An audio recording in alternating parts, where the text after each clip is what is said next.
पहले मैं इसी प्रमाइस से शुरू कर रही हूँ और ये बता रही हूँ आपको, मैं मानती हूँ, लेकिन कुछ सवाल हैं जो जावेद साहब ने उठाया, उसका जवाब आपको देना चाहिए।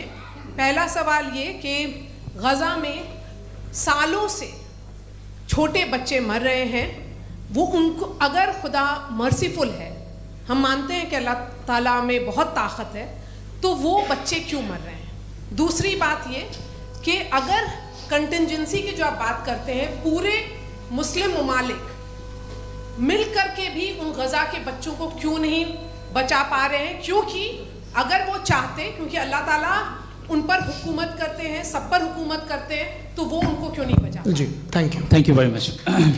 बहुत अच्छा किया आपने इस चीज़ को जिक्र कर दिया, मैं इसको और अच्छे से एक्सप्लेन करने की कोशिश करता हूँ। देखें, जहाँ तक आपने कहा कि गज़ा के बच्चों को मारा जा रहा है, देखें दो वर्ल्ड व्यू है, एक एथीस्टिक वर्ल्ड व्यू, एक थीस्टिक वर्ल्ड व्यू है। बच्चे मर रहे हैं दोनों वर्ल्ड व्यू में, लेकिन हमारा वर्ल्ड व्यू कह रहा है कि रिकॉम्पेंस है, ये कह रहे हैं कि उनका मरना बेकार जाने वाला है, कोई उसका रिकॉम्पेंस नहीं है, चूंकि इनके यहाँ आखिरत और अल्लाह का कोई तसव्वुर या गॉड का कोई तसव्वुर नहीं है।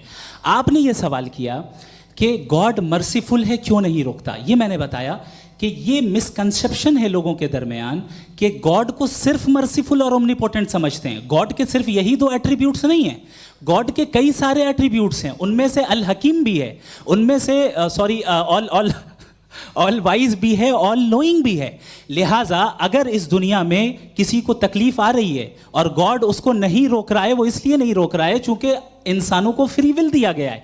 ठीक इसी तरीके से अगर एक डॉक्टर किसी छोटे बच्चे को इंजेक्शन लगा रहा है, उसे तकलीफ पहुंच रही है, उसके लिमिटेड पर्सपेक्टिव के एतबार से ये गलत हो रहा है और डॉक्टर बुरा है। लेकिन जब आप ब्रॉडर पिक्चर को देखेंगी, आपके और हमारे पास सिर्फ एक पिक्सल है, हमें इतना नजर आ रहा है कि गज़ा में कत्ल हो रहा है, लेकिन इसके पीछे कितना रिकॉम्पेंस उनको मिलने वाला है, पूरा पिक्चर गॉड के पास है। तो एक पिक्सल से आप पूरे पिक्चर को कभी भी जज नहीं कर सकती। आप इसमें कुछ जोड़ना चाहेंगे, आपको कुछ बोलना है इसमें?